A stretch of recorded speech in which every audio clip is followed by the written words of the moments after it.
Welcome to SolarWinds TechPod. I'm your host for this episode, Thomas LaRock, and today I'm joined by George Westerman, Senior Lecturer at the MIT Sloan School of Management and a Principal Research Scientist for the J-WEL Workforce Learning. George works at the dynamic intersection of executive leadership and technology strategy. During more than 17 years with MIT Sloan School of Management, he's written 3 award-winning books, including Leading Digital, Turning Technology into Business Transformation.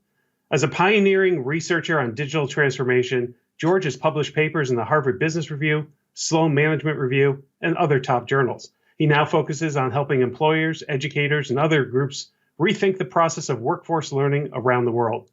In today's episode, we're going to explore what digital transformation really means, not just some slick IT marketing hype word. And we'll talk about what the last year and a half of the pandemic has meant to business leaders and their IT partners, and what they should be thinking when it comes to the seemingly never-ending state of hybrid workplaces and the increasing level of cyber threats. Welcome, George. Hi, it's great to be here. Oh, it's great to have you. Now, did I get everything right about your background? Is there anything you'd like to add? Just, this idea of digital transformation is just becoming even more important in this age of COVID, when we've done the remote work, when we're trying to figure out how to come back. If anything, although it's been a word that's been used for a long, long time, it's even more important now to get this right. So let's talk about that. My background is as a data professional, database administration, database developer, even today, maybe perhaps a data scientist. But when I heard digital transformation a while back, my first reaction was, that's a slick marketing term. I'm pretty sure somebody over at Gartner thought that up. What does this even mean? So I'd like for you to help us understand, how would you define digital transformation? It's so interesting you mentioned that, Tom, because when we first started our digital transformation research back in 2010, we tried to get people to use the words, and everybody laughed at us. Like, digital transformation, what a stupid thing. Isn't that just, the same technology stuff we've been doing all the way along? And now, of course, we can't get away from it. Now, if a company does anything with technology, they immediately put digital transformation on the front of it. So I get what you're saying, and I understand that feeling that it is just marketing stuff. Having said that, it is real. And so the way we define it is digital transformation is about improving the performance or reach of your enterprise using technology. And in this age where we have so many different technologies, whether it's social or mobile or, like you said, data science, Internet of Things, all these things, they're evolving very quickly independently, but through cloud and other elements, we're able to put them together in this combinatorial innovation we could never do before.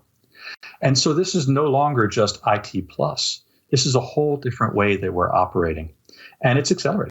So about the acceleration, how has digital transformation transformed in just the past few years? Well, one of the things that's really transformed is the recognition that it's not just a technology problem anymore.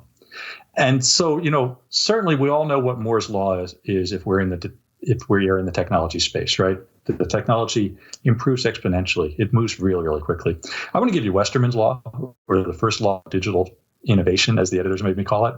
And that's technology changes quickly, but organizations change much more slowly. And that's really critical, because while the technology side is hard, getting your organization to change the right way is even harder. It's harder and it's slower. And so when we hear the word digital transformation, one of the realizations that everybody has come to over the past couple of years is digital transformation is even more about transformation than it is about digital. It's even more about leadership than it is just about the technology side. So that's the first bit. And in fact, we have this group of companies we call digital masters, and they excel on 2 dimensions of performance. One is, yes, they are better at putting digital into their customer experience and operations in those places. But they're also better at leadership, at envisioning and driving change over and over again. And you need both of those.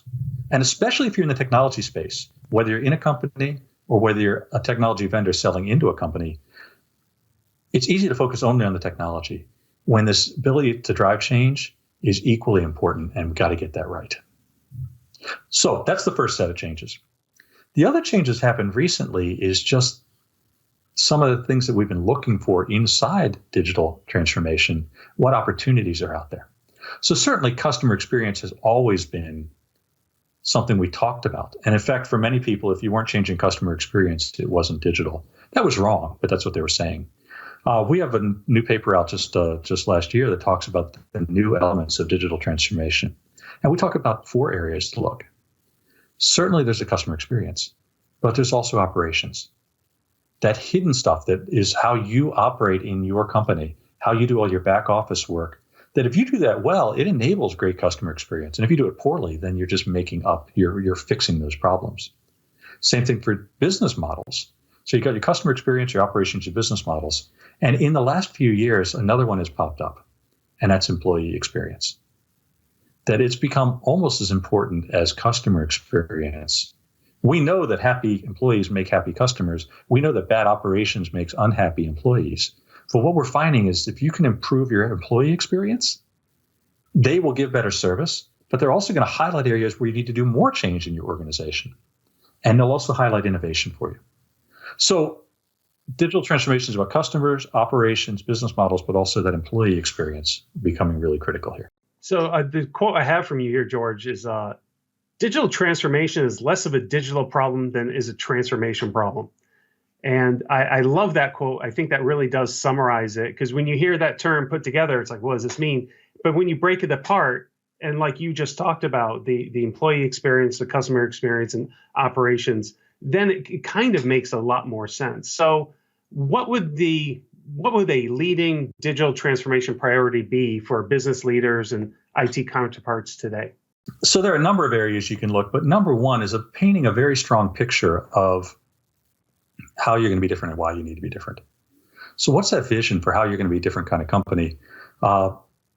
Certainly in this remote world, we need to revisit that. But if you think about what healthcare providers are doing, for example, they're talking much more about keeping you healthy than treating you when you're sick. That's a very different vision and a whole different way you organize your processes when you're working. But over and over again, mines without miners, or manufacturing where it's harder to make a mistake when you do it because the design and the manufacturing process are integrated through your AR goggles. These are all very interesting transformations that start from re-envisioning what you're about. Now, from that vision, you then want to engage your people in it. You want to help to govern to make sure you're going in the right direction. You want to do it very closely with your IT teams. But I would start by, from the top, figuring out how are you going to be different? Or if you're in the middle, get the top people thinking about how they might be different, and then push through from there. Now that vision's hard. Then the other hard part is just continuing to execute on it. That's why you engage your people. That's why you do your projects. That's why you do your governance exercises. But if you don't paint that picture, then people keep doing what they're already doing. And in fact, there's an offhand quote I said years ago, and it's keep coming up, is that, digital should be changing you from a caterpillar into a butterfly. But unfortunately, most people are thinking just about being faster caterpillars. And it's just not going to get you there. So let's talk a little bit about remote work. Like how does digital transformation impact the ability to do remote work? I think what we want to talk about is how has remote work made digital transformation more possible? And that's really the interesting thing. There were a number of changes we wanted to do in organizations that were just considered impossible. Right? The idea of people fully working from home, the idea of totally linking to your customer without actually traveling to doctor appointments. There were a few doctor appointments happening without being in the office. Then suddenly they all were, right? So I think the way to think about it is, yes, remote work is more, there are changes in remote work because of this, but the fact we all had to go remote opened up possibilities for innovation in organizations like we never saw before. What's the quote from Satya Nadella? We did more in 2 months than we would have typically done in 10 years because this hit. So that's one thing. The second thing we want to think about that from a remote work side is just all the things we used to make up for, all the sloppiness we used to make up for just because we were all in the same place. And suddenly, so our information needed to be in a place where we could share it. We needed to all have the right equipment at home to make that happen. We needed to find ways to really pay attention to the way meetings operate because we're all in so many meetings now. And, this idea of also having the information with the meeting, with the people, now we can do that. But we had to learn how to do it. And I think that will change our organizations for the better, even when we go back. Since we've kind of not really said the word COVID, but this is where we're talking about when we talk about remote work and how you just said when we go back. But let's think about how COVID challenged some basic assumptions that we have. And I think you mentioned it about the human interaction, right? So there was always this assumption that as a customer, you would value interacting with a human versus any other type of interaction. I think we've all felt that, like, I want to speak to a person and not a computer. So what are some of the other challenges that what are some of the other basic assumptions that COVID has challenged? Well, there are a lot of them. And many of the assumptions that COVID challenged were assumptions that digital challenged, and then they're continuing to be there. But when I said, one thing that COVID and remote work did is it took things that were impossible and made them more possible. What I really meant by that is it made things possible that our assumptions wouldn't have allowed in the past. And so for the idea that we can't work from home, we can't know what people are doing, we can't be productive, that was an assumption that we had to overcome, right? Another one is that, our customers really value the human touch. I'm sorry, there was about a year there where I didn't want to be touching anybody. And so, organizations had to learn very quickly how to sell remotely and how to deliver remotely before they ever were before. And that's going to be better for us in the end, right? I'm going to go do my very first in-person presentation later this week. Haven't done that in 18 months. And I'm not so sure I want to, because these workshops work pretty well digitally too, right? Of course I want to. It's a whole different process there. So in-person is one of them. Another is just that, people aren't going to pay the same for the digital version of our product as they are for the physical. It's interesting. I swore that I would never pay movie ticket prices for movies. And yet my wife and I just paid movie ticket prices to watch a first release movie on the Disney Channel and watch it on our TV set, which I would have said was absolutely insane, but we were very happy to do it. So, we have all those kinds of assumptions that we have to think about when we are, working through this world. Many of those, though, are pre-digital, not just pre-COVID. COVID just made them real. I want to call up one more that's really important, and that the regulators will never let us do that. It's one of those assumptions that's always out there. And frankly, to me, it's often an excuse to say, I don't like what you want to do, so I'm going to tell you the regulators won't let it happen. It's a great way to shut down innovation. And yet we see how fast the regulators were willing to pivot when they had to. And the thing is, in the pre-COVID world, regulators were often willing to innovate. If you did it with them, you didn't shock them later with it. And so one of the things I would ask people to do is the next time anybody in your office says the regulators won't do that, first slap them. And then after you slap them, have a nicer conversation to say, okay, how might we work this in a way that the regulators will let this happen? Man, I'm not going to sit here and tell you there are times I wanted to slap an auditor, but it has crossed my mind, and I feel I was justified, but that's going to be a different podcast. By the way, first of all, the regulators will never let you slap somebody, so don't do that, right? And number two, there are certain things the regulators will never let you do, right? And so certainly, there are limits, but I think just don't use this as an excuse anymore. Another pre-COVID assumption, like IT just can't keep pace with what we need to do. The business, so that's where I feel shadow IT comes from. But there's always somebody in the business saying, there are things I need to get done, but there's red tape everywhere. So I'm just going to go off and do this because IT can't keep up with what we need done. But the last 18 months, I'd say IT has kept up fairly well. It's really interesting how many times the IT people have become heroes.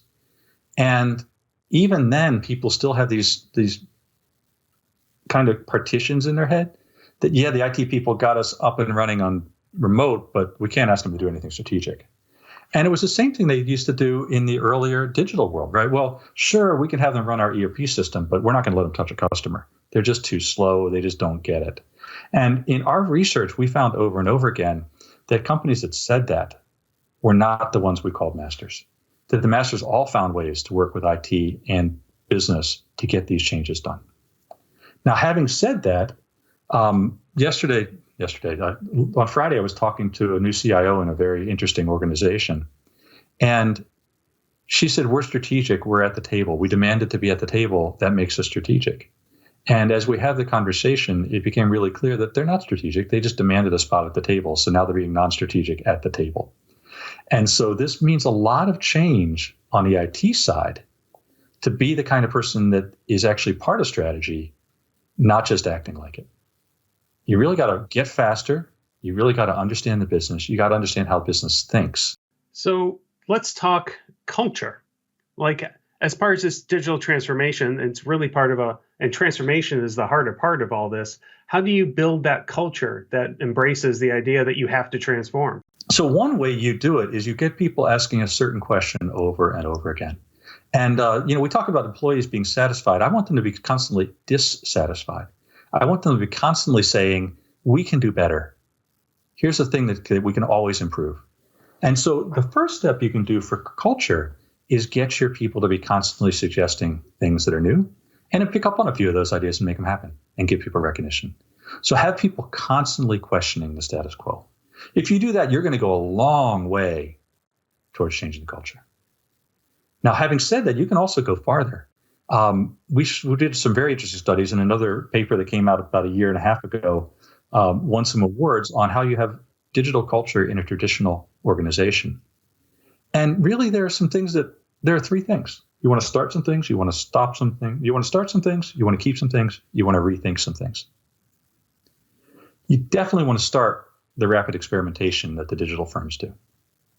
Self-organizing to solve problems, to do quick experiments and figure out whether they're working and then pivot and keep on going. Just like the digital firms do. You can do that in a traditional company. And those of you who are adopting Agile, you already have the tools to do it if you can make sure you got the right people in the room and you're doing it the right way. So you want to start that. Number two, you want to keep. It turns out these digital firms often learn some very bad lessons about how to treat their employees, very bad lessons about how to handle regulation. And you're usually pretty good at that. So you don't have to give that up. Just keep it streamlined. Keep it smooth, right? Don't let it be roadblocks. And last, you want to rethink. The digital firms say that they're very customer responsive, customer obsessed. They say that they're really managing by results. And traditional companies do too. But traditional companies, what you want to do is you don't want to ask your customer what you want. You want to innovate and see what the customer likes. That's how the digital firms do it. Similarly, managing by the numbers does not mean waiting for the quarterly numbers to come out because you're already a half a quarter behind or more. It means getting those numbers to be much cleaner, much faster, getting those signals to be faster so you can act. So long answer on culture. Number one, constantly be questioning the status quo and help your people to make those changes happen. Number two, think about this more digital ready culture. And that's about the fast experimentation, the changing the way you think about customer responsiveness and results. And last, doing this in a streamlined way of treating your employees the right and doing your compliance the right way. Long answer. Hopefully that was helpful. There's a good article on it if you want to read it. Oh, we can link to that in the show notes. I liked what I heard that part of trying something new, what we used to call fail fast. Pick Exactly. something small, give it a shot, see where you get with it, if results or not. And of course, these days, the latest buzzword would just be called continuous integration. And, just this idea of just this constant feedback loop. Hey, look, I tried this. Here's the feedback. And let's try this other one. And I think that's where we're headed with a lot of processes, let's say legacy processes, as they get updated, will be in that sort of continuous feedback loop. So I like hearing it reinforced when we just talk about something like culture, right? You're like, hey, go ahead, go try something. And I think empowering an employee like that has a lot of value, probably a lot more value than I think business leaders understand. So I thank you. I'm actually glad to hear it. I'm glad to hear it resonates with you. It gets back again to what does it really mean to be the kind of IT leader that the organization can count on to be strategic? Because if they think the word CIO should really be the word CI no, right? If there's so much bureaucracy for everything that you want to try, then nobody's going to want to try it. They're just going to work around you. And Tom, you talked about shadow IT. Shadow IT is a really strong symptom of IT that doesn't work in the bright part. So it comes back again to the IT people saying, how can we be more agile? How can we be more responsive? How can we be more open to something different? Even if that means it might be a little tougher to keep it resilient, it might be a little tougher to keep it secure. We got to find a way to balance that, because otherwise we'll be the people they don't want to work with rather than the people they do. So let's talk a little about employee learning environments and learning development. How's digital transformation impact that area? So this is really an important area. With all the change that's been happening with digital in customer experiences and in internet and in product development and in global operations, the learning and development organizations just has not kept up. It's still pretty much a process of, hey, here's the catalog of courses. When the course comes up, maybe you can take it if you can get your boss to sign off on it. It had not caught up, and now it is. So we've been doing some work we call the Transformer CLO, which is how should it look? And the idea is this learning should be available when you need it in small pieces rather than making you wait for a degree or wait for a course to happen. And so we talk about it as being more digitized, more atomized, more personalized, and more optimized than it ever was before. So the idea is, imagine that just like last time I had to change out the headlights in my car, I could go to YouTube and in 5 minutes know what to do. Imagine if we can get that there. The good thing is in IT, most IT people already get this because you're already doing it, right? You're already downloading pieces of software. You're already looking at some things on how to work because IT changes so quickly. You have to constantly stay up. And so one of the things you can do as technology leaders is help your HR people to see that it already works and help them understand what that might look like. The other thing to do with them is people are implementing a lot of HR work right now. They're putting in Workday, they're putting in new learning management systems, they're doing other things. You can work with them to make that as streamlined and easy as possible. The HR people tend to be intimidated by these IT things. And so as IT folks, it's your job to help them do it well. Because if they feel they can do it well, it'll be a better implementation when it's done. By the way, we're thinking about this in a more broad case too. If you're lucky enough to be in an organization that cares about training their people, that's great. There are an awful lot of people that are not. There are an awful lot of freelancers out there. There are an awful lot of people that want to get into jobs they don't have yet. And so one of the things we're doing in this lab, J-WEL World Education Lab, is really thinking about the whole process of workforce learning around the world. And how can we re-envision that? So people can take charge of their career, whether they're in a company or not. And they can get the right advice on what to do, the right kinds of learning they need in the moment. And then they've got to learn a way to show through certifications and others what skills they have, even if it's not a college degree or whatever. So we're right in the middle of this now. How can we rethink the whole process of getting the skills you need?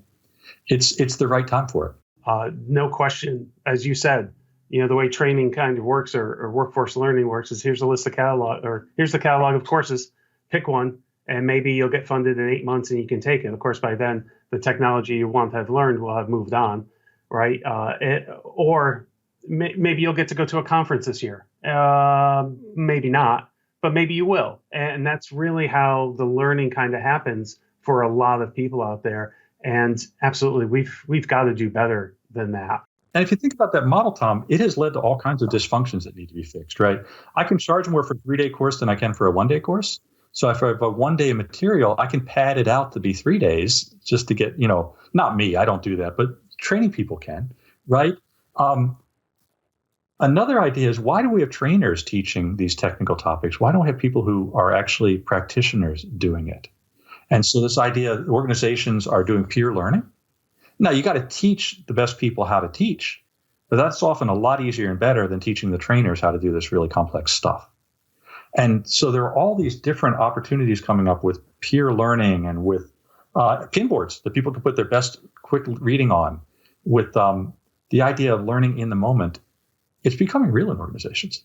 So SolarWinds puts out this IT trends report annually. I think we've done it for the last 8 years.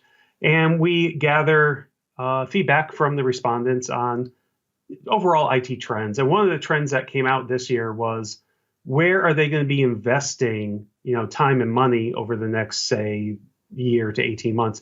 And 60% of the respondents came back saying that there's going to be this focus on security and compliance. So with regards to digital transformation, is security, compliance, is risk ever a part of those conversations as people are looking to make these transformations? Well, let's go back 20 years. I can still remember when I was nervous about putting my credit card onto a website. And now we don't even think about it, right? But that inhibited e-commerce for a while, is, can we have secure payment? And, of course, now we know if you're on the internet, you're already being hacked. And, it's just a matter of not only keeping the bad guys out, but knowing when they're in, right? So certainly security and compliance is an investment. The challenge with security and compliance is that because you could spend infinite amounts of money and you're never going to quite solve everything. You can't be sure. One of the really critical elements that gets in the way of digital transformation is if you've got a really messy legacy infrastructure, legacy applications. If you've got legacy spaghetti, it makes it hard to do anything. Okay, so one of the things that you can talk about is if you have legacy spaghetti, you really want to talk about turning that into legacy lasagna, taking all that messiness and turning it into nice, clean layers of functionality. But that's only a start. Then you want to get to legacy ravioli, getting closer to this microservice idea we're talking about, where you can rearrange these things on the plate where you pick up. Now, we all know you want to get to legacy Legos, but nobody eats their Legos. So if we would just stick with ravioli, that's probably a really good thing. And when I'm talking to business execs, that works for them. And I have not heard, but I imagine they go back to their IT people and asking for ravioli and leads to all kinds of interesting conversations. So when you talk with those leaders today, like you mentioned, that 2-day class with the CFOs, CIOs, but when you talk, do you get a sense that they're prepared for any of the risks that they're about to face? Do they go into this idea of transformation, like you just explained? They've got spaghetti. Of course, now I'm hungry. Spaghetti, ravioli, lasagna. So, I mean, do they really get a sense of the risks? Is there a way for them to have, say, an easy conversation about how to just assess where they're at? A while back, I wrote a book called IT Risk, and I showed it to a friend who was CFO when it was just in press, before it was in press, to get his impression on it. And he said, "George, really great book. I hate the title." I said, "What's wrong with the title?" He says, "It's got 2 dirty words in it." And I said, "Wait a second, it's only got 2 words, IT risk." And I said, "Okay, I get, risk. It makes you feel a little uncomfortable. I know it's part of your business," but he said, "Yeah, exactly." But I said, "What's wrong with IT?" He said, "Oh, it's even worse because IT makes me feel incompetent." So in 2 words, you've made me feel uncomfortable and incompetent at the same time. That's a terrible title for a book. Wow. So one of the things that we've learned over time is that, the executives, they manage risk, but they don't always have a comfort level in how to do it. And in our research, we've found that there are 4 words. If you can talk about these 4 words, you can make it clearer what risks you're facing and what to do about it. And so the 4 risks we talk about as being most essential from IT are 4 A's. There's availability, keeping things running, bringing them up at the right pace if they go down. Number 2 is access, making sure the right people have access to the right things and the wrong people don't. Number 3 is accuracy. Is the information clean, integrated, and ready for people to use the way it needs to be, right? And then last is agility. Can you change with the right time, the right pace and cost? So the interesting thing is that the farther you go up in those A's, the harder things get to be. But the farther you go in the A's, the more important they are to the business. And so if you can talk about these 4 A's and they say, "Hey, we want to be more agile," that gives you an opportunity to say, well, if you want to be more agile, there's spaghetti we got to clean up. There's some other things we need to do first. And you can have that conversation about that. Number 2, it gives you an opportunity to be clear about the risks you're facing as part of the conversation about the investment in the first place. So it is routinely the most highly rated session out of the 2-day course I teach for Essential IT for non-IT executives is how do you talk about risk? And those 4 A's just resonate for the business. Now, I know if you're in security, you're just going to say 3 of those are kind of like what we talk about already. But these 4, it's a good experiment. Find your favorite business person and say, how important is each of these 4 A's to what you're doing? And how are we doing on managing them? And there's no right or wrong answer, but that's going to give you a really good conversation. So as you're talking about these 4 A's in your organization to think about risk, that's a great way to get better alignment on what's working, what's not, what the real trade-offs are in there. But then you want to think about your general risk posture. How can you be just less risky, more able to be more agile over time? And we say there are 3 ways to get that done. And number 1 is just clean up the mess you've got in your platform. So this idea of moving from messy spaghetti into good, clean ravioli is number one, right? And that's hard, but it's payoffs because it not only allows you to secure it better, but it also allows you to be more agile moving forward from there. Number two is the governance process. What risks do you face? What are you going to do something about? What are you not? Let's be clear about what those are. And number three is the culture. The more your culture is risk aware, the better you're all able to move forward in the right way. You all bear risk, but you can take on a little bit more risk because the culture is ready to work with it.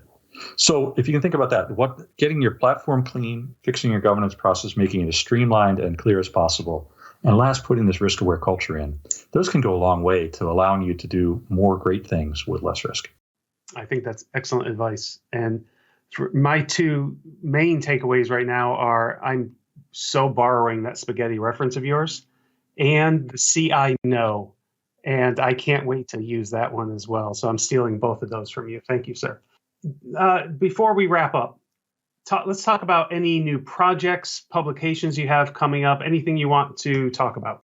So certainly I have a series of articles coming out soon in Sloan Management Review on these assumptions. So look for those. They'll be online soon. And you can think about assumptions about customers, about how we work, about how we drive transformation, that if they can help you have better conversation in your organization, that's great. The other thing I want to say though, is we're getting really excited. I'm getting really excited about this idea of transforming workforce learning. So we are putting together a new initiative right now to really help make real impact on the world for workforce learning. How can we go beyond where I am in my employer, work with other employers to really make a big change happen here? And so looking forward to sharing that, and hopefully in a couple of months we can talk about that a little bit more. So that's all the time we have for today. If you want to learn more about digital transformation with an emphasis on the transformation part, be sure to check out SolarWinds Orange Matter. It's full of expert insights like George's. And thanks, George, for joining us today. Oh, thanks for having me here, Tom. It was fun. And I want to thank everybody for listening as well. If you enjoy SolarWinds TechPod, we'd love to have you follow, rate, review the podcast. Thank you for listening. And until next time, I'm Thomas LaRock.